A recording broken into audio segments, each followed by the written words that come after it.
Hi, and welcome to another Film 5.0 podcast. I'm Linda Gacsko, and I'm here joined by my co-host and co-founder of Film 5.0, the one and only Steve Hiller. And today we have another very special guest, a good friend of ours and a fantastic camera operator, Steadicam, and all-around great bloke. His name is Peter Cavaciuti. Hi. Say hi, Nice Peter. to be here. There you go. That's the dude. Nice to be here. It's so good to see you. Steve and I, a little backstory, know Peter from The Hunted. That's where we first met. And then I was lucky enough to work with Peter for a while on Cat in a Hat and then a bit on Thor. He does most of his work in Europe. He is from London, and his resume is like staggering. Thor, 1917, Blade Runner. Name it, he's worked on it, right? Skyfall, Roger Deakins. I mean, he's worked with everybody. So yeah. But I started in episodic TV, so you did as a trainee, and that's where I started up in Liverpool. Yeah, so a show called Brookside. So very humble beginnings. Yeah. Well, but I mean, you worked on Stranger Things. That's a pretty big deal. That might be episodic, but that's a pretty impressive show. So, yeah, well, that was a thrill. I think it's about 3 years ago now. Yeah, just before Christmas, and it was great. I mean, the Duffer Brothers are just fantastic to work with. You know, they just sort of wander around with their iPhone and like think of a shot and just show you what they want to do, and then you can they're very just turn that notification off. They're very inclusive. They like to hear what you want to how you see things as well, and you can throw in ideas. They're great guys. I loved every minute of that show. I'd not heard about it before, and my agent called me and said they were interested, and watched the show, and I just couldn't. I thought, wow, I really want to do this. So we had a month in Vilnius. It was doubling for the Soviet Union. So lots of night shooting, minus 27 degrees centigrade. That sounds fun. Yeah, it was chilly. You're talking about the iPhone. That's the new Finder. That's the exactly. New, Finder now, and that works great. You can put frames on formats on it and stuff. It's pretty cool. So. Well, I've got a little iPad Mini. I think it's great because the screen's a bit bigger, and lots of people can be looking over your shoulder. It's a really great way to set up a shot. I think I really like it. Yeah. It's a good Now, system. do you use any kind of special software as a finder, or you just use it as the video the video feed that it has from the camera? Well, no, we just Cadridge or Artemis. I use both of those systems, both of those applications. And they're both. But so you can lay in a frame, right? You can lay in a frame size, a lens size. Exactly. Yeah. Whether you're shooting. Panavision has an app like that. Panavision has an app like that where you can lay in the... Yeah. I use that on my phone. It's kind of nice. You don't have to lug around the Finder anymore. You can just whip it out and, I mean, it's not as accurate as a lens on a Finder, but it's, it's so close. It's not worth worrying about, really. And then you can record on it as well, if you've got a developing shot, you can record it. So it's a really good system. That's a big deal. I love it. I still have my Finder. It weighs a ton when you put a lens on it. So. And nobody knows what you're looking at. So tell us a little bit about your... That's true. Yeah. There's only you, and then if you give it to the director. That's true. Yeah. So tell us how you've gone from film to digital. How's that transition been? Do you like it? Tell us your thoughts on that. Well, I think it's helped operating because you can have the physics of operating, the physical nature of operating, because you can have a monitor in a really convenient position. You can on a little Noga arm, so you can either use the eyepiece or a monitor, and it just makes it more comfortable to operate from that point of view, because you're not stuck to the eyepiece. So I enjoy that part of it. And as far as digital, you get a much better image on a Steadicam now, so you can really observe, what you're seeing. I remember when I first started Steadicam with film cameras, if I was doing an anamorphic shoot, it was like 3, English-sized postage stamps, on a screen. It was tiny, tiny. So, I mean, that side of it's great. I miss the discipline of film for sure, because you used to we talked about that, cut, generally. A lot of directors, I guess, didn't cut, even with, 1,000-foot mags, but it was great to cut and just talk about what you were doing and not be rolling all the time. I guess there's no harm in that, but because I was brought up in a film discipline, it still feels a little wrong just to have the camera rolling all the time. I mean, to me, I think it does too, because that moment of reset, it's valuable, because you get those few seconds to reassess what you're doing and what you might want to do. And the actors probably like it, I mean, it makes sense to me. That 11-minute window is valuable, and I think. Yeah. Well, and the editor, look how much he's got to go through to see where the next slate starts. Yeah, it's increased work, and I think it gives you some people the impression you're ready. As soon as you turn the camera on, you're ready to go, and you might not be.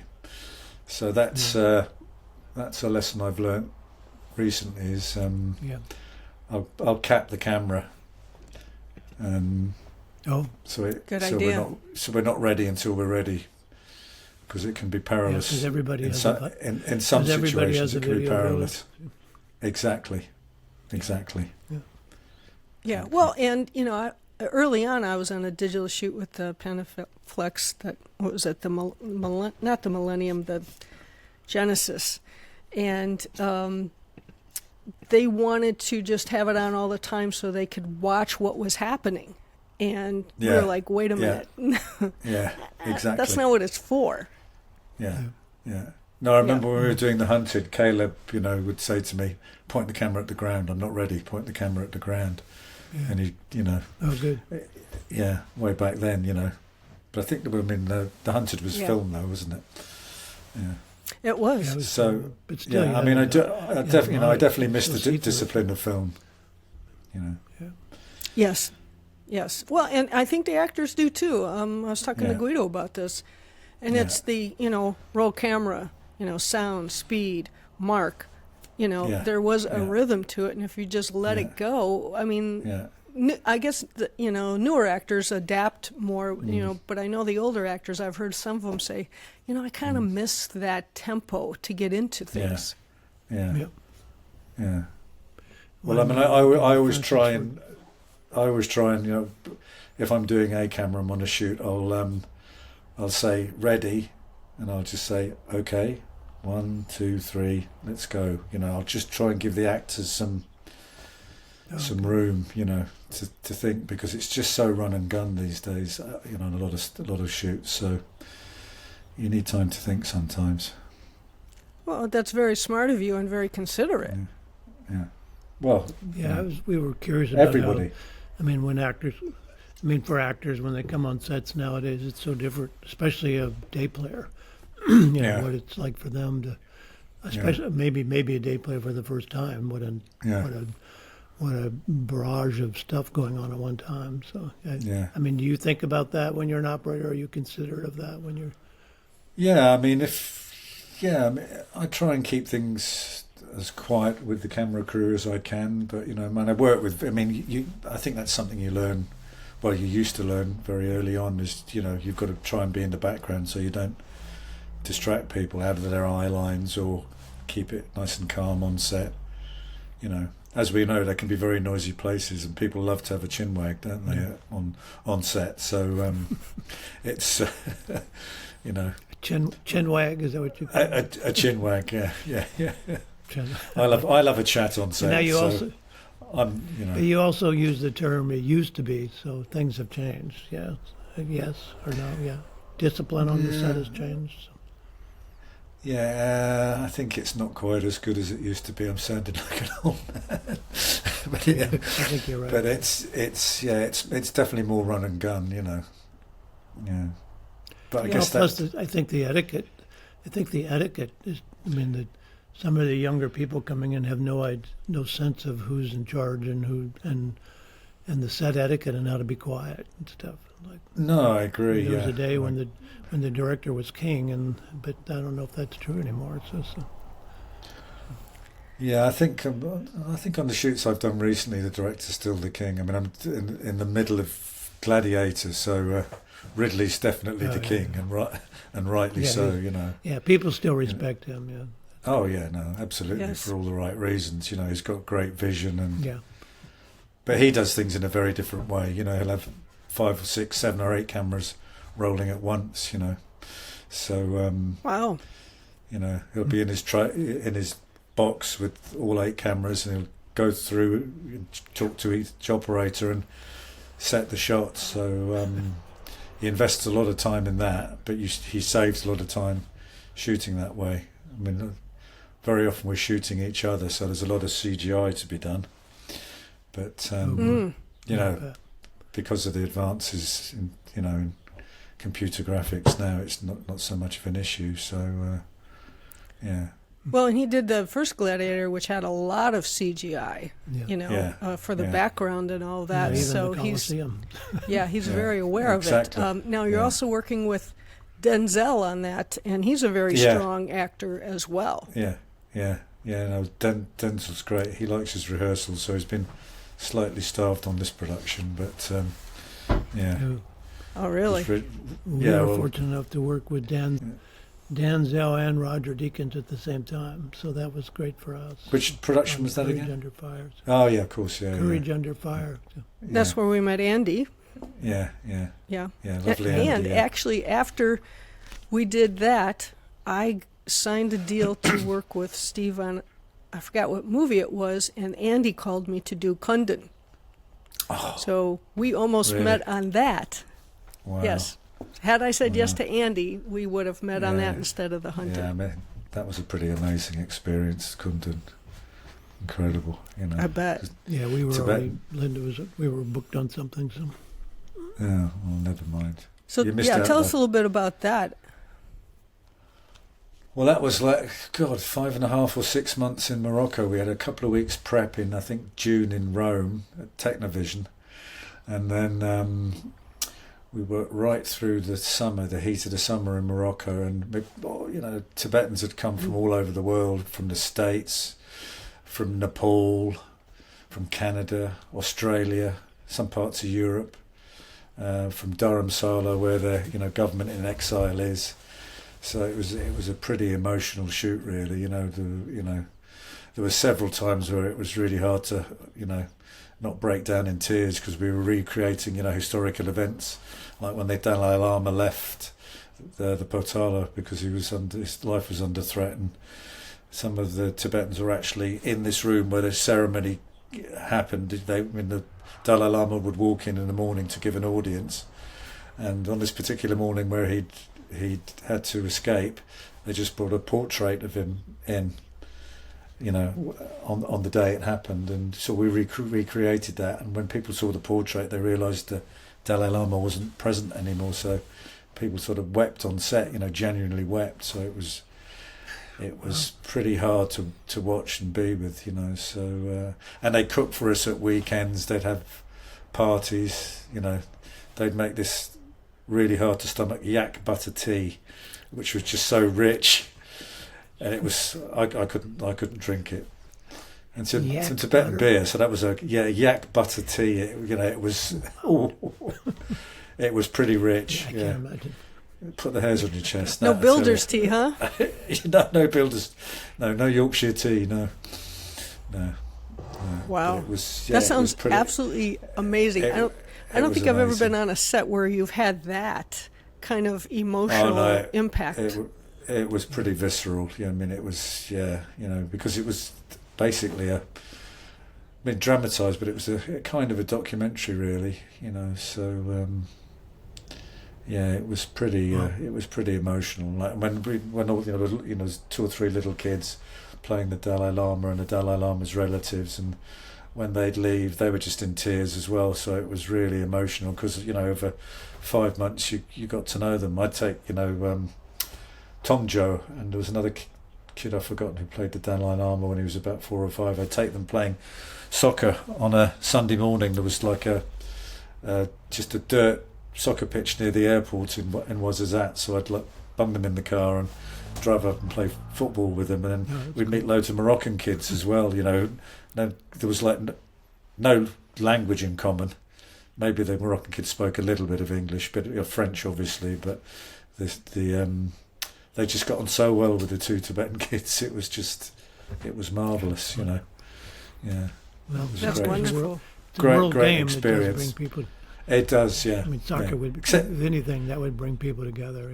Yeah, except in your country. Soccer, I said that's a. Yeah. No, we're coming on. It's getting there. We got Messi, baby. I have 8 grandkids. 3 of my grandkids play soccer. So oh, that's good. Yeah. And the parks here where I live in Long Beach, every Saturday they are packed, and they put up temporary nets, so it's coming on strong here. Yeah, I mean when I was last in Santa Latino Monica. population here too. Oh yeah, absolutely. Yeah, Well, it's in the Mexican now, community, so it's huge, isn't it? Yes, it is. It is. Yeah. But they're in all communities now, so that's what's also helping it as well. And I love to see the sport grow, and one day we'll be up there, but I think it's still going to take a while. The difference between, I think, the biggest difference I see is that you have academies where they take these kids and they educate them and they train them.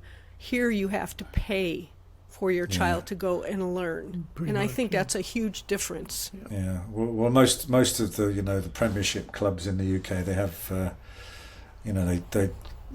they sign people up from I think the age of 10 plus, so they'll come and live in whatever city, they'll go to school there, and the club will look after them and train them. So I think that's how David Beckham was 12 or something when he went to Old Trafford from London. Man, yeah. I just watched that documentary. It was very good. Who's David Beckham? I'm kidding. Exactly, yeah. But now only the greatest footballer that ever lived. Probably. Well, the guy that just died, what was his name? Bobby Charlton. Sir Robert Clayton. That was a big Charlton. deal. Charlton, yeah. He seemed like quite a hit. That's Beckham's middle name is Robert, after him. After him, yeah. Well, he played with George Best, Yeah, and when Manchester United first won the European Cup, So yes, I know your affinity for Manchester Mr. Best. United. yeah, exactly. Yeah, I'd love to have met Yes. George. God rest his soul, but I never did. Yeah, I bet. Have a pint for him. He was like 86. I will do. Right? No. Bobby Charlton was, No. Oh, Yeah, Charles. but Bobby not Charlton. George. No. George was. George was in his 50s, I think, barely 50. Yeah. Wow. Yeah. Yeah. Peter schooled me on all that the last time I was there. Yeah. Well, but I mean, you have the right teacher if you want to learn about it. I definitely do. Manchester United all the way. Yeah, all right, exactly. so I've seen production stills and things of you on 1917, and if you've watched the movie, you know that it's amazing, and it's, Roger, you, Andy, the Trinity. Charlie Rizek, was Charlie that the first on time Trinity. Was that like one of the very first movies with that, or is that the first time Roger used it? Give us a little background on that. The first time Roger used it, and I think the Trinity's been around for 8 or 9 years. I'm not too sure, but it was certainly the first big film it was used on, and we chose the Trinity over other similar devices because basically when you change height, it booms up and down in front of you, straight in front of you. It's not to the side of you, so the other systems wouldn't have worked because of the narrowness of the trenches. So a lot of rehearsing was done. I think 3 months before we started shooting. Sam would go out with the actors, and they'd basically run the dialogue, and from the rehearsals they'd work out how long the trenches needed to be. So and they'd have exact points. All the shots were planned by Roger and James Deakins, to the yard, because at some points there'd be morphs, so they'd have to decide where that was and how much space you needed physically to do them if you're on the Trinity or the Steadicam. And we also came up with a new device. We put a small remote head called a Stabilize on the Steadicam, because I knew we'd have lots of shots where the actors would be running at the camera, and I don't think you can still do that successfully for any distance with a Steadicam or the Trinity. If you're running full pelt with somebody running at you, you need a different device to do it. So we put the Stabilize, a remote head which Roger operated, on the Steadicam, so I could point it backwards over my shoulder, and I had just a small monitor for reference, so I could judge distance. I didn't really need to worry about framing. I needed to worry about dialogue length and time, distance, where I was physically. So it just released me to do that with Roger operating somewhere else, and we made another little Steadicam with a small monitor on it. We stole the idea from the Trinity, put the monitor on the gimbal handle, and we just had a post and a gyro at the bottom with the remote head on the top. So and that really worked very well. You didn't have the normal big monitor, so we didn't have to worry about colliding with any of the people in the trenches, any of the background artists. So we developed some new technology for that as well. Well, new configurations of existing technology, and there was lots of times it was where amazing. We had. I was thinking how much. Sorry, go ahead. I was wondering how much planning has to go into shooting something where there's presumably no cuts. I mean, how much planning does that take? So, well, I think there was 35. It's all one. Well, I think it was 35 cuts, but everything was planned out before. We knew exactly when a shot started and when a shot finished. So and we had the luxury of doing that because we had 4 or 5 months prep. I started prep, experimented with the equipment. I left and did a film with John Schwartzman, and Charlie was working then, and then I came back after the film with John Schwartzman finished and did another 2 months prep before we started. So, wow.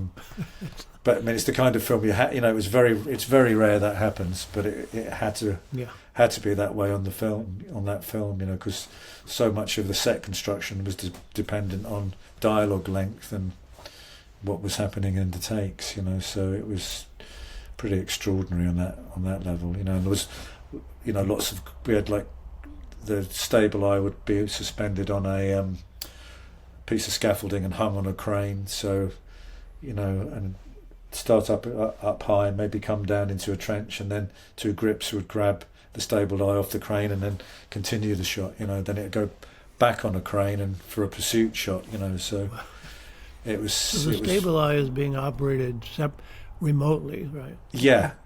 I mean, so it has ability to operate it, even though they're carrying it. Somebody in the can operate. Exactly. You've got a set of wheels. I mean, it's the best of the Movi and Ronin type devices. Yeah. But you can't buy it. It's for hire only. I mean, we had to get a telemetrics team in to extend the range for the Trinity. I think we got it up to a mile. The Trinity, put 2 new aerials on it, and special senders, and the same for the Preston controls. The same for video, because sometimes the operating station was half a mile away. Some of the trenches were a half a mile long. One up on Salisbury Plain.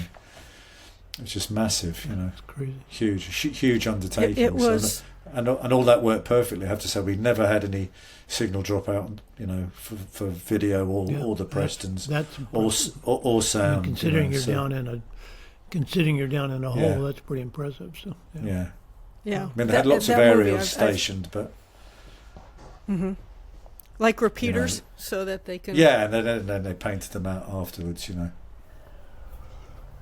Amazing. Lots of I explosions. love watching that movie. Oh yeah, I mean, I was going to ask you that because we worked with explosions on Courage Under Fire, and the operators would really sometimes have to stand. Like, how did that affect you? And did you know where they were, so when you were running, you could expect them? Oh yeah, we all, the special effects guy Dominic had it. I mean, he did a fantastic job. He had it all planned out. I mean, one day it went slightly wrong. I stood beside an explosion and it went off. It would never have hurt me, but it was just at the end of a shot up on Salisbury Plain, and I was right by the blast, and bang, bit of swearing from me going on. What the? But it blew the Steadicam left, and as it blew it left, and as I stopped, George, the lead actor, just fell into frame, and they used it in the film. But it looks great because it looks real. It's just I'm on him, bang, camera whips, and then it was boom, real. It was real. He falls into frame, But it looked great. It just it was real. Yeah, it looked incredible. So happy accident. And they used it. Yeah. That's amazing. Yeah. Yeah. Sometimes those things happen, right? But the one that the two that I think about is the crossing the river. And when he gets to the other side, there's the sniper. That he has to go up and get. Yeah, that was on shot, the crane. Yeah. Cable cam. It was a crane, not cable cam. I think it was Technocrane, and then it got lifted off the Technocrane. I could be wrong. And then there's there's another one behind the scenes where like you said, it's on the crane and the two grips grab it, and that's when they're doing that full all-out assault where he's trying to stop them. Exactly. That was. Yeah. I've seen the behind the scenes. It's like, that's amazing. And then the other one is when they first get over to no man's land and they go down through the German trenches and they get to the part where the tripwire is. Wow. Yeah. Well, that was like traditional Steadicam on the way down behind them. And unfortunately, the grips on steps were that tiny. had to be in good shape. Oh yeah. So the grips had to be in good shape on that. So it sounds like it. Yeah. Well, you had to be in shape. I mean, but you're always in shape. Yeah. Well, no. Well, I actually six months before I stepped up my training. I stepped up my running, going to the gym because I just knew what I was, going to be in for. Yeah. So yeah. But Gary, the key grip, he's a marathon runner. So not only is he a great grip, but he's retired now. But Gary Hims, he's one of the best runners for his age in the country. In fact, he's like a gazelle. So he was the perfect person, to have on board for that and shoot. when we were talking to Guido, he said I had to take a break because that film almost did it for me. That did it for him. What about you? I know, but Guido and Ryan Taggart were rigging for every single shot, no matter what platform it on, whether it was Trinity, Steadicam, Stable-Eye. I think there's one handheld shot in the film. So and it was really tough on them. The distances they had to walk. They were involved in everything. They were really beat up after. But I mean, what a great production to be involved in. I mean, it was really that was another emotional, film. When you were walking in the trenches and like all the background artists were just being quiet, it was really spooky. It was just, you just thought of those guys that were there for real. A century before, and there was a sort of respect on set for. It was quieter than normal, because I just think people were thinking, God, this could have been me. I could have been one of those guys 100 years ago, and casualty rate was pretty high back then. So. Oh yeah. Pretty high. Well, I think the Battle of the Somme is 23,000 in a day. British soldiers on both sides. Yeah. Unreal. Yeah. Unreal. I mean, when I do war films, it's always tough. Even Courage Under Fire was about tanks, and I was a tank gunner in Vietnam, so that was. Yeah, I remember you telling me. So that was every day was a little bit of an issue for me, but I knew what to expect. I knew they're dust makers and they make a lot of noise. So. Yeah. So I did know that. So. Yeah, no, I remember. Yeah. I remember you telling me those horrendous stories, Steve. Yeah. Yeah. Yeah. Yeah, I it's remember interesting how, you know, like you said, the people in the trench, they got it, right? Oh yeah. You know, you're in a You mean production, the, but you mean the people, the actors Yeah. and the actors, yeah. Yeah. you know, because especially when that whistle would blow and they'd all charge, and it's like, God bless them, Yeah. you know. Well, Sam got and then really. going through. Guys, no, go ahead, go on. No, go ahead. Well, I was just saying, about to say, at the end of the film, we had sort of had a little, you know, on the last day we had drinks at the end of the day, and Sam sort of gave us Sam Mendes gave us some background on the why he, you know, wanted to make a film, and it all came from his grandfather, who was in the First World War, who did have to take a message to somebody, and he said everything that happened in that film was something that happened in reality, not necessarily to Sam's grandfather, but there were actual things that happened to soldiers. So, you know, I think that's what gave it the power, because there was, you know, it wasn't made up, you know. Yeah. Well, and that the eerie when he hears the young man singing in the forest when he's almost, you know. Oh, that's a beautiful scene. I mean, yeah. No, Charlie Brizek did a it's- fantastic job on operating that. Yeah. Yeah, that was You know. really, you know, it took all of this, you know, he's running through the town and you know, he finally gets to that point where he's starting to ask where he is, because he knows he is close, and then he hears that singing, that haunting, beautiful voice, and I mean, it sort of just brought everything back down, and totally amazing. Totally. And my favourite Yeah, scene I'm is thinking where when you were talking where they're about- running through the flares, you know, with a night shot. He's had the battle with the sniper. You don't know if he's died or not, and then wakes up and you see him walking, and the flares are going over. I mean, that's you know, it's like one of those fantastic Yeah, I saw paintings. Roger did a talk about that on something. They interviewed him, and he was telling us about the flares and the how he did the lighting with normal bulbs. He's like, you could go to any home store and you know, light it like that. I mean, what a novel but basic idea that had a wonderful effect. Yeah. Well, there was I think there was three. Well, I think there was 3 weeks of tests for the flares, because he sort of got them to change the composition so they weren't too bright, too dark, the right colour. So, you know, everything was tested. Well, he you learned know, about that it could on be. Courage Under Fire, because we had flares and lycopodium, and I mean, you name it. He probably figured out a lot with that I'm sure too. Roger learned a lot from Courage Yeah. before that, about Yeah. all I mean, of it. He's definitely a student. He definitely really knows what he wants and takes the time to get it.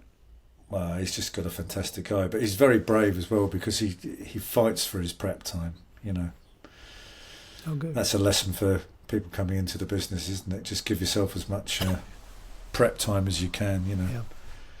you know, and that's something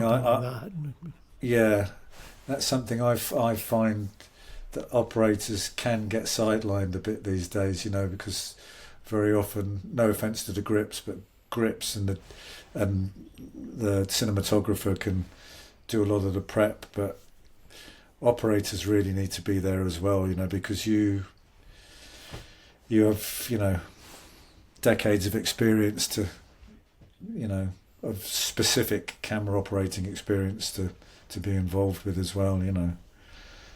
You know, I like to be there as early as. Like that. I mean, absolutely. A show like that is everything. It's everything. So it's everything. Yeah. Well, especially you know, like you said, 1970. You know, like, You're not standing. The director's not standing next to you, and you're off on your own. So No, but on 1917, exactly. as you were saying, you had stabilizers and, you know, all these things that didn't exist that you brought together, but it's only because you knew what was going to be needed, right? Exactly. And you know, and I think after a few decades of experience, you just build up that memory of, you know, of equipment and how to use it. You know, on the big jobs, it's great because you can have, you know, a Technocrane there all the time, a modular crane, Steadicam, Stable-Eye, or an equivalent, and you've got all this palette of equipment to use, and very often you don't know how you're going to shoot something, working with maybe less experienced directors who rely on you as an operator to tell them how to cover a scene, and it's just great. I've seen that. Great having that pool of equipment to choose on, I've seen that. I've been on sets where the director literally said, "Find me a shot." It's like, yeah. Find me something. Like, wait, aren't you the boss? Yeah. Yes. Do you find yourself in, like you said, those lower budget, like teaching the directors or DPs, bringing your experience and saying, well, why don't we try this in a political way to help out? Well, I think sometimes it's not even necessarily people that are inexperienced. If you've got a big setup on a big job and the cinematographer's just so busy with lighting or special effects or whatever it is, as an operator, you've got to be able to basically run the floor with the AD. You've got to have the ability to know how to shoot a scene. And it's perhaps not something that you can teach. It's just down to experience in the end. Because you've got a memory bank of all these hundreds of shoots you've been on, and you think, oh well, we should do this way, and you're looking at your watch as well, maybe thinking, well, we've got an hour to do this. I need to do it in a quick way. Maybe I need to put the Steadicam on, or so there's so many parameters you've got to go through. But I think being an operator, there's a lot of diplomacy involved, because the dynamic between the cameraman or woman, the director, and the operator, it changes on every job. It could change every day, so you've got, as a default position, you've got to know how to run the floor, I think, as an operator, and you dial how much input you have in and out depending on people's egos, their ability, what they're concentrating on at the time, things they don't see, that you see. I found that when I did start operating, I didn't do it very long before I retired.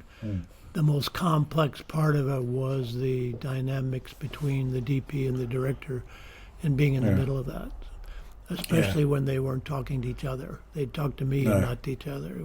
It got very complicated and very frustrating. Yeah, it can be a beautiful thing, but it can also be meet the director. Scary. Exactly. Oh yeah.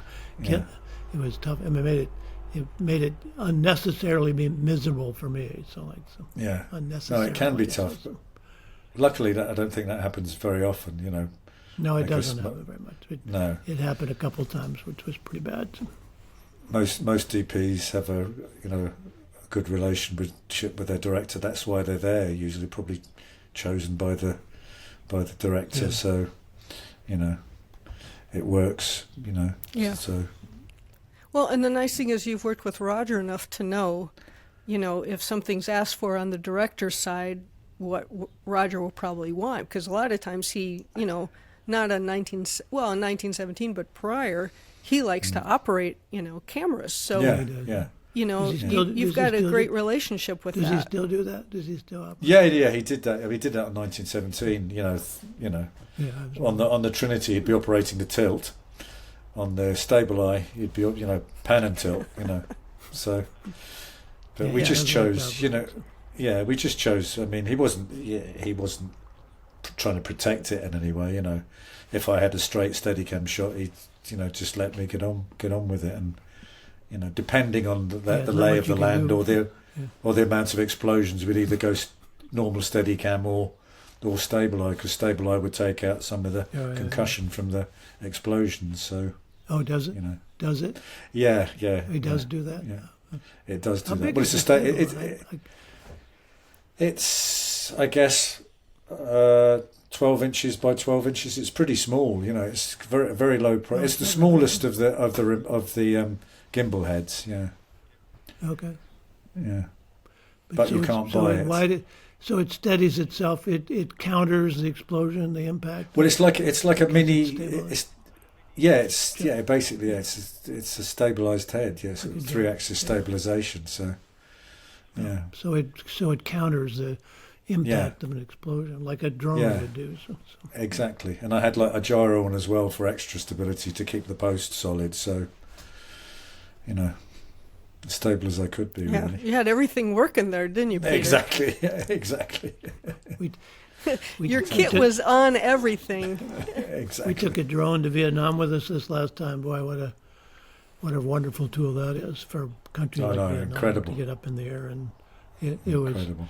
And the quality is like, are you kidding me? This little tiny thing can shoot like that. Yeah, it's pretty amazing. So. You know what it does? It adds production value. Yeah. Yeah. It just adds a production value to be able to do things without just static or just handheld. We needed it. It gives you more. Well, it's really liberating. A device like that's really liberating, isn't it? And they're not crazy money, are they? It's pretty incredible. No, and I got to the point where I would rehearse before we went with, going like, almost like you, like doing Steadicam. Then how do I boom up? Because your tendency is just to want to push it and send it, but to make a nice shot, as you know, I really had to practice those nice, those nice movements. And that's where I think the drone work on anything, feature films, whatever, is those subtleties. Well, plus you can make it follow things. Like we did interviews on the beach with me where the drone, I'd be by myself, where the drone would just follow me while I'd sprung. Incredible. And it was like, you Uncanny. just draw a little circle and it follows you. It's crazy. It'd be like Peter on a jetpack. Incredible. It was crazy. So you don't need somebody flying it then? It'll just do it itself? On shots like that, no. But you need somebody operating initially. So. You can take it, I would set the shot to do that, and then I could take it out of that and execute it, or I could make it pull away, to do a wider shot, or just end it. But, I always had it in my hand. I was not going to not, just let it do what it wanted to. Well, then it has a return button. You push. Even if it's out of sight, and that happened a lot of times where it'd be gone. You push the return button, and a few seconds later, it comes back right, and it lands right where it took off from. So it's insane. Yeah, incredible. That was a saving grace quite a few times, because I'd be like, "Oh crap!" Where is it? You know what, Peter? It's the same color as the sky underneath. It's like a light gray. Yeah, where'd it go? And as soon as it got to about 50 feet, you're gone. So it was like home. Here I am. It's crazy. If it didn't have that, tell us a little bit about working with actors. And we can refer back to 1917 or whatever you like, but your relationship. There had to be a lot of communication. They obviously know what their dialogue was and what they're supposed to be doing, but they still need to have an awareness of you. Yeah, I always try and build up a relationship with the actors day one. Just talk to them. When I've got a moment, be aware if they're going through their lines in their head. But at the end of a take, discuss any problems that you've had. Maybe they missed a mark. Try and encourage them to get to the mark. But be aware that some actors don't have that physical, feeling of space. Some actors Technique. do. Yeah, but I always try and obviously be friendly, warm, at the right moments with them, encouraging. But I always, when we've worked a shot out and an actor comes on to set, I'll go over to the actor and I'll say, look, the camera's starting over here, or on this size or that size. We track back, moving in. Just describe the whole shot. When the other actors are coming in, so they're not cold, so they understand where you are. And it just helps you break down any barriers with them, and they feel they can ask you something if they need to. So I always try and build up a good a relationship with any actor.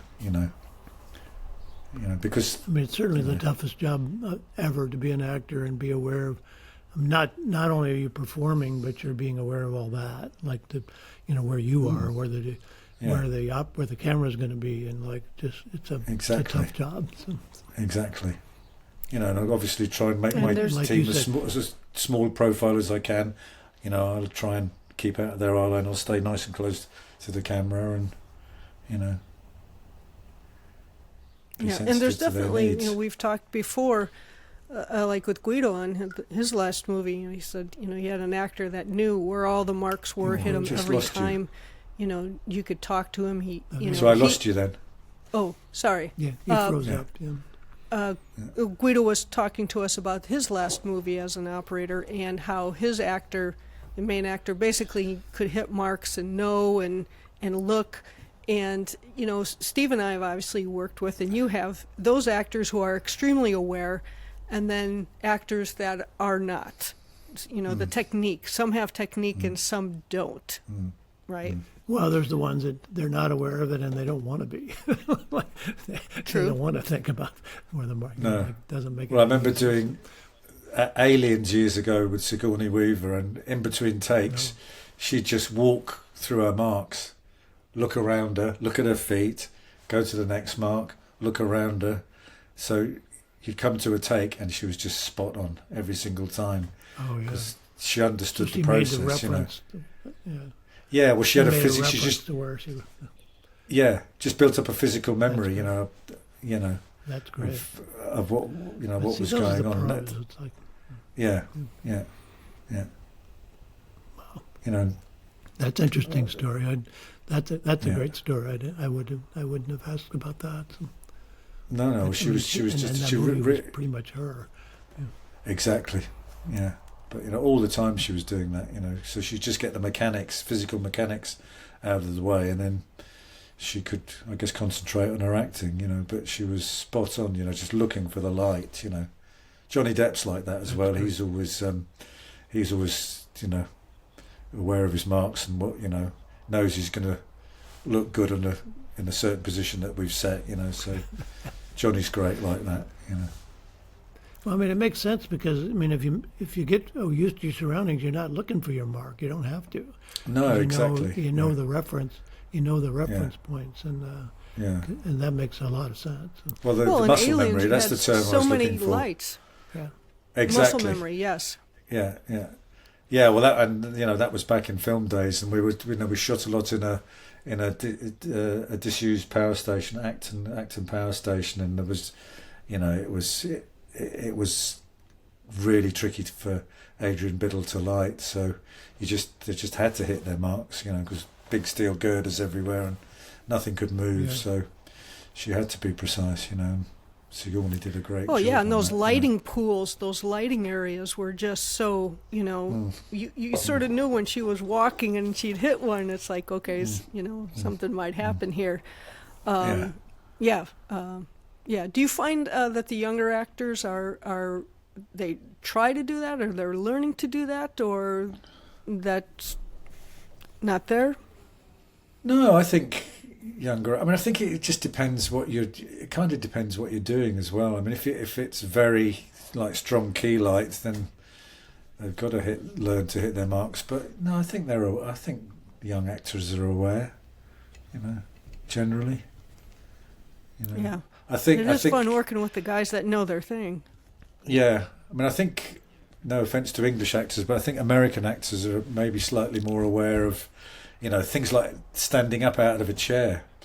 That's something Yeah, really. Well, too quick, and then they'll do something like this, bend down like that, and then rather than standing up so you can keep seeing their face.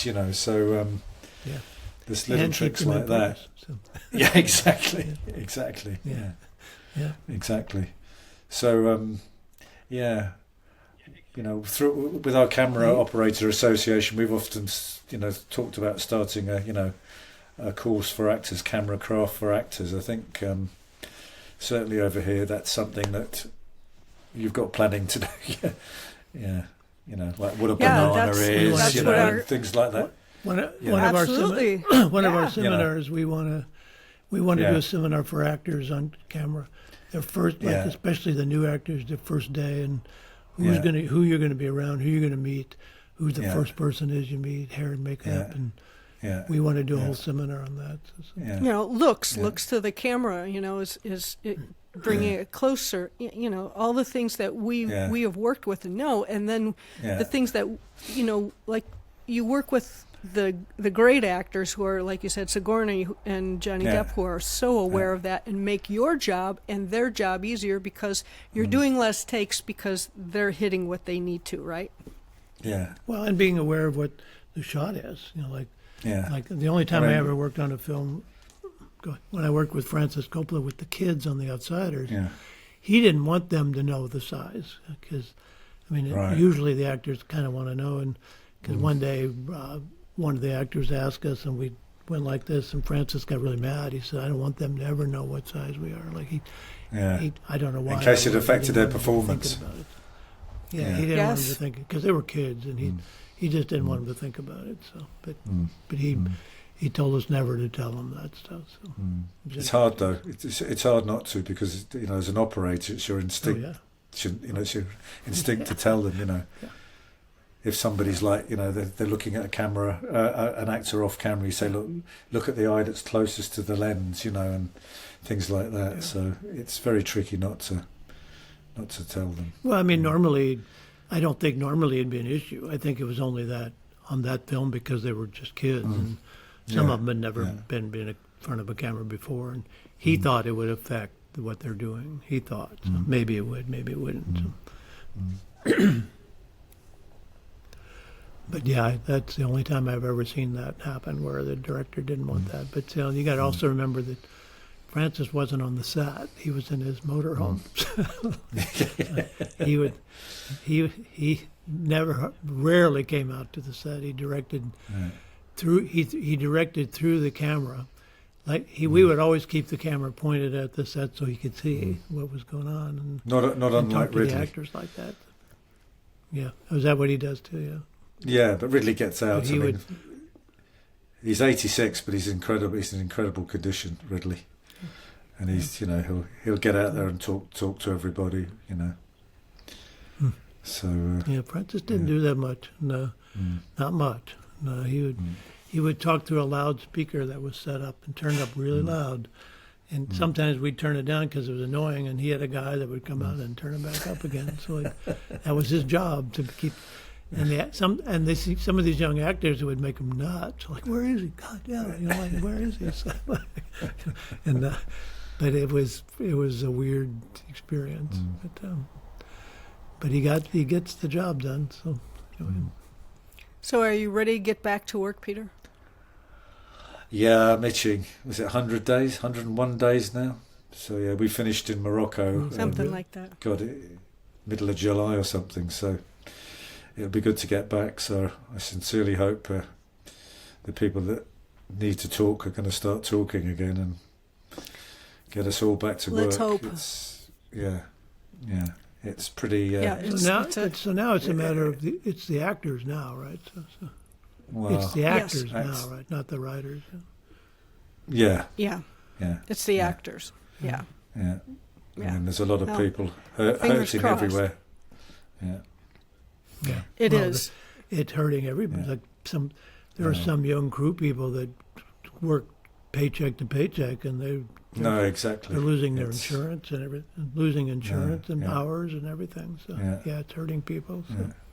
Well, are there quite a few TV productions still going on in UK because they're not SAG? Yeah, there's production still going. I'm not sure how many, but certainly there's production still going. And I think, it was a company A21 that have agreed to the actors' demands already. So there are things happening. I think the commercials business is still hurting, But I picked up a week's work in Abu Dhabi of all places about a month ago, a live TV show which I'd never done before. I'd never done live TV, so that was interesting. Yep. So I was lucky, but I mean, a lot of people haven't worked at all, in 3 months. So it's tough. It is. So where did what I was going to ask some questions. Go ahead. Were you ready to stop? Or what? Go ahead, Steve. I mean, I'm thinking in terms of when we never talked about how when you first got into camera. Did you first get in as an operator or as an assistant? How did that work? No, I was at art college, and I'd left art college, and I got a bit of sort of temporary work back up my old art school as a technician, and then one of my ex-tutors, a Italian American guy from Chicago called Dante Leonelli, called me up one day and said, "Hey Pete, there's a friend of mine who's looking for trainees up in Liverpool." And that's where I started, at Brookside. So I went from art college after a year doing various things to television. So I was a trainee for 2.5 years, and then started a little bit of operating after a year, because the cameraman didn't really want to operate, and then they bought a Steadicam.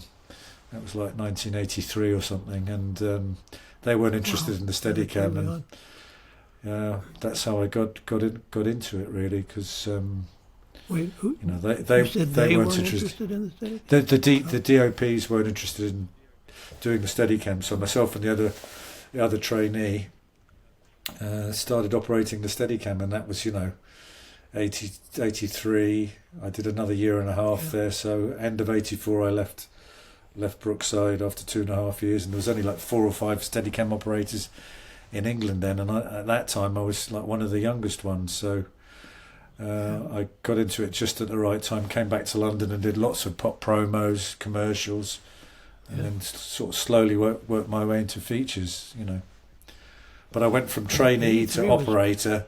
I missed out focus pulling completely, which is not the way to lucky do it, you. really. Yeah, But okay. lucky me.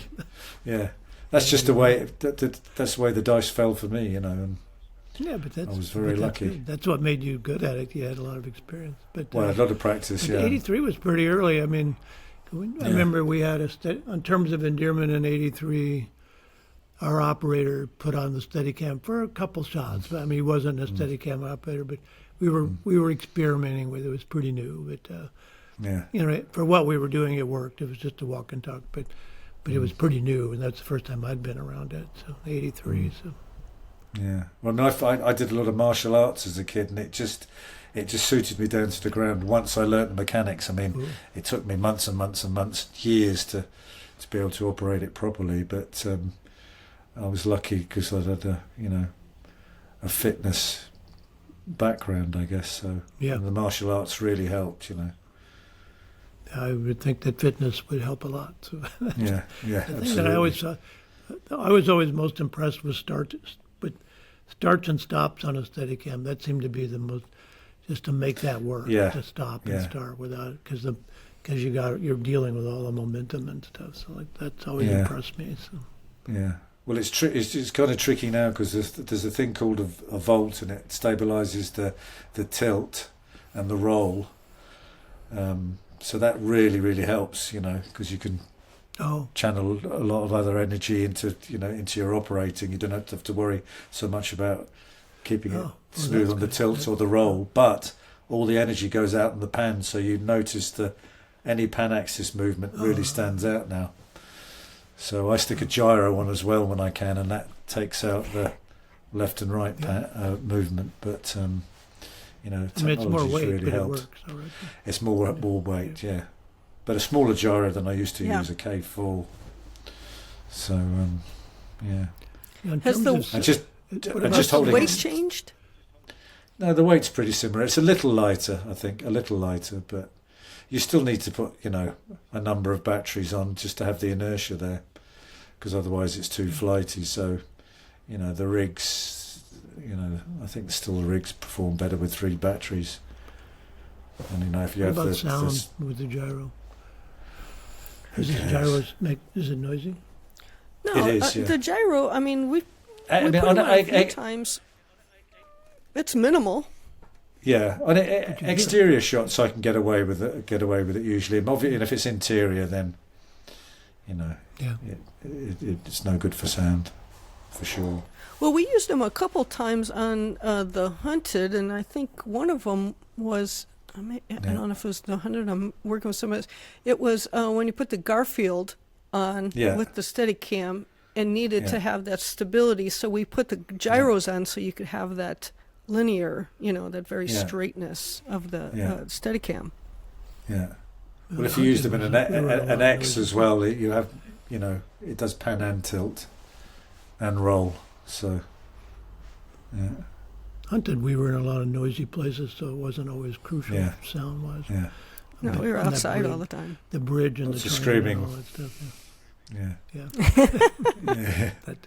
Yeah, but, well, not too much. Billy was great news, wasn't he? What a character. Poor man. Yeah. Rest in peace, Billy. Yeah, he just died, didn't he? May rest in peace, yeah. Yeah. I liked working with him. I we loved were it, forewarned that he was good. Yeah, everybody said, he's going to be terrible. He's going to be hard to work with. I didn't find that at all. I liked him. No. Well, I worked with him in Morocco. That's where I met him on Rules of Engagement, and he was fantastic on that, We had lots of chats about Stanley Kubrick and films in the Berber Palace Hotel in the evening, and he was really approachable, Billy. Great sense of humour. I liked fantastic. him. Yeah. And so knowledgeable. I mean, I really, I thought he was a real was film buff. Cool. A real film buff. Yeah. Yes, I love that. What I enjoyed was one day we were on the bridge in Portland, and he was riding around on the little cart that he had, making sure that the extras on the bridge were getting fed. Yeah. And that was his concern, that's not making sure normal. everybody was eating. And I told him, I said to him, I've never heard a director worry about that. And he goes, well, they're working for us. We got to take care of them. But that impressed me a lot, the fact that he even thought about that. So it was cool. I remember once he said to me, he was like, I don't know, winding me up, or we were having a discussion with somebody, and he turned to me and said, Pete, answer this question. He said, do I have too much compassion, the right amount, or not enough? So I thought, oh my God, what am I going to say? How do I answer that? And I said to him, you're going to fire me? I just said to Billy, you can never have too much compassion, and then just walked away, and then he laughed. True. So I thought, good answer. It was all right. Good answer. Yeah, but he was a cool guy. Yeah. What a director. Yeah, he did have compassion. I watched, and he understood. He did, he understood the business. Which is great. Yeah. Too. What a pleasure to work with a director that really understands what everybody's doing. So. Yeah, I mean, I was thrilled. The director of The French Connection. I mean, incredible. Yeah. One of my all-time favourite films. I watched The Exorcist the other night as well, and that was pretty incredible. The original or the subsequent sequels of the original? No, the original. The original, yeah. Well, but they've done it, I don't know how many times, and they've got another one that's coming out, I think, in a month. Another Exorcist. It's like, haven't we learned our lesson on the first one? I mean, but the French Connection, speaking of the French Connection, that film was just amazing. Amazing. So, yeah. I mean, it reminded me a little bit of what we went through on the Blues Brothers, all the racing through the streets and stuff. So, but it was amazing. Well, it was that time period of, when Laszlo and Vilmos came in and just said, no, we're not just going to have the camera here. We're going to handhold it. We're going to put it in the environment. And that's what Owen did. Yeah. No, it's just brilliant. Brilliant film. Do you have any advice for either operators, people who want to come up in the film business just in general, and or actors? Besides, don't. The first bit of advice is make sure you put 3 months of money aside and put it in the bank. That's the first advice. For these fallow periods, they do happen. No, I mean, I think it's just follow your passion,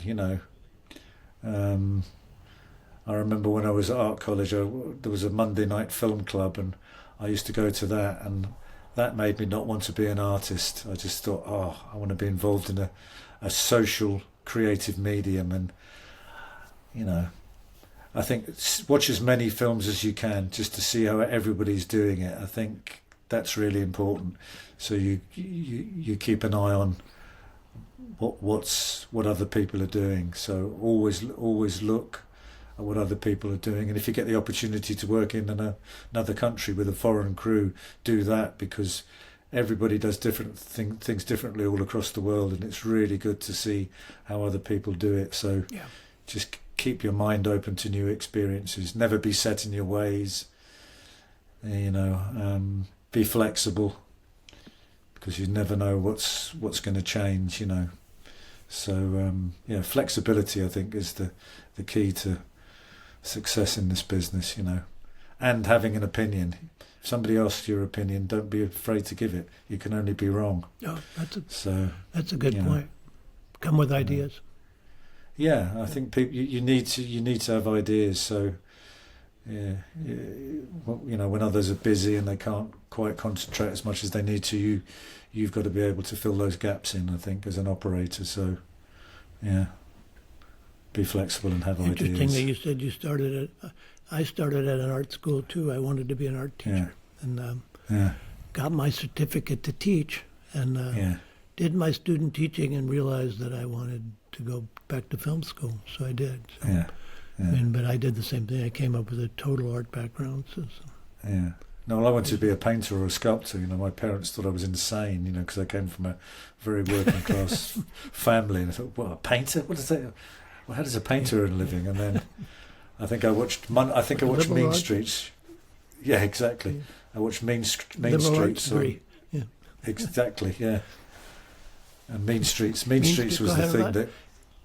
I was just saying, I watched Mean Streets on the Monday Night Film Club at Art College, and that's what persuaded me to. It had such a strong effect on me, that film. I thought, wow, I really want to be able to make films like this. Film, and then, when I got to work with Scorsese on Kundun, it was just like a dream. I've been lucky, Kubrick, and Scorsese, Bill Friedkin, some of my favourite directors I've been able to work with. Been very lucky. Yeah. I think the three of us have been lucky. We've had good careers. We've met a lot of really interesting people, and people that the younger generation will never get to work with, but people that were so, like Friedkin in The French Connection. I mean, what an impact that made, and that was part of the new cinema, I think we were all lucky, and we were lucky in the breaks that we had as well. Yeah, sometimes I shortchanged myself. Because I was a focus puller for so long. Sometimes I shortchanged myself that I didn't move up. But the fact is, that was a job. And it's a huge job. And I did okay with it. So I shouldn't. Sometimes I think I should have moved up, but I was okay. I did a good job. So I think. Yeah, I mean, the first thing I think when I'm starting a job is like, who's going to be my focus puller and who's going to be my dolly grip. And if that's such an important dynamic, you've just got to be able to rely on those people, but not, I'm the kind of person, I love my assistant to get the Steadicam rigged up. I don't want to spend hours balancing it. I just want to grab it, maybe tweak it for a second, and then off I go. So it's such a strong relationship. Focus pulling. Linda learned that right off the bat. Linda, you froze up. I learned I've been here. Yeah, but your screen froze up. So. Oh, okay. That's one thing I did. That was the very first time I had worked with a Steadicam operator that said, "Can you balance it?" And I was like, But you learned that right off. But I tried to at least, you gave me like, okay, do this or do that, and at least tried to get it in the ballpark for you. So I learned a lot from Peter. Is that your dog or is that us? Is that Rocco? No, that's either Rocco, Whiskey, and we're looking after a friend's. Oh, Whiskey's over. Dog called that's Nelly. I didn't know if that was coming from our house. No, it's they love it. They love a bark, our dogs. No, I do. My dog would make. I can hardly do this at home because he won't leave me alone. He would be right here. His face would be right here. Like when he hears me talking, he comes right here. We got to meet Whiskey. So Linda knows. Yeah, Whiskey was adorable, and I know that Rocco is his brother, right? Yeah, correct. Part of the same litter. Yeah. Wonderful. I have a bearded collie. Nice. We have a bearded collie, and he's a herding dog, and he just herds everything, and he barks at everything. And everybody. And everybody. Yes. Yes. Peter, is there anything else you want to say? No, I think I'm okay. Okay. When are we doing it again? Did we talk too much tonight? Did we talk too much and not let you We talk? could definitely do it again. Yeah. Okay. Yeah. Sometimes I get an idea and I interrupt the person that we're No, talking not at to, all. and I interrupt. It's been very and easy. I get in. I'm Nice just chat. making a face. She knows I do that. Good chin wag. Chin wag. Well, no, we would love to have you back again talking about, we could pick a movie that you would like to talk about, or, something that we've worked on or not. Yeah. I would love to do this again and hope that you had a good time doing it. Oh, no, it's wonderful. Good experience. Talk about a specific film, maybe. Linda, you're breaking up badly. So. Okay, Yeah, okay. weird. Here's the thing. Now you're frozen. The wonderful thing about this Now everybody's platform, frozen. Steve, the wonderful thing about this platform is that it buffers. It doesn't matter. Yeah. Okay. It doesn't matter. He doesn't care. Right. So that's just keep on going, and it'll keep going. So great. Now I have to edit that out. Okay. No, I'm just. All right. It's just whatever. Keep those bits in. All right. Well, listen. Let's end this for now. We've had a really great and enjoyable chat with Peter, and we'll have you back if you'd love to come back. We'd love to have you. I'd love to come back. I'll come back with Guido. We'll do a duo. Yeah. Oh, that'd be great. I would like to do that and talk. Maybe pick a specific film. Maybe just don't ask him what I'm like to work with. Yeah, don't. I know. We know what you're like to work with. He told us already. Yes, he No, told us. I would like to pick a We film called you and Peter. and talked about we'll talk about the interaction between an operator and an assistant on a specific film. Like it doesn't have to be 1917, but it could be anything you want to choose and talk about that relationship. Yeah. No, I'll have a chat with him. We should do a We could definitely do that. He can be at his place. It's all good. This platform is really wonderful for all that. No, so it's yeah, good. I'd love to arrange that with you guys. That'd be great. No, we'll do that for sure. All right. Well, hey, thank you so much, Peter. I really Pleasure. appreciate it. It's so good to see you. Thanks for dressing up and wearing the shirt. I know it's probably almost bedtime. Now you can finish your beer. So. You can finish your beer. It's only He's got 20 his past orange 8. juice. Early. No. Oh, you got Enough time hours for to a go, pub. right? There you go. And it's right down the street. I know where you're going. 100 yards. Yeah, I want to. Perfect. I want to. Is that what it is? Exactly 100 yards? I Yeah. want to Something like experience. And that. Steve, you're going to have to come over.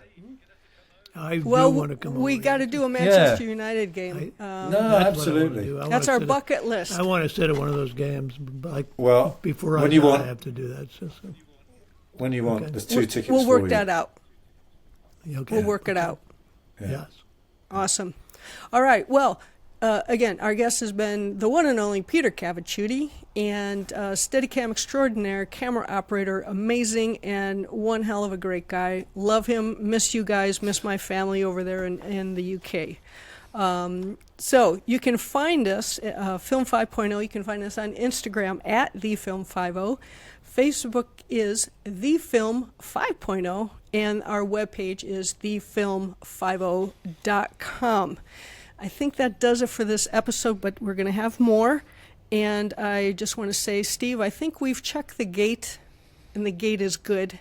So please, we hope that you listen and look for another Film 5.0 podcast wherever you get your podcast from. So from Linda Gacsko, Steve Hiller, and Peter Cavaciuti, thanks for listening. Thanks, Steve.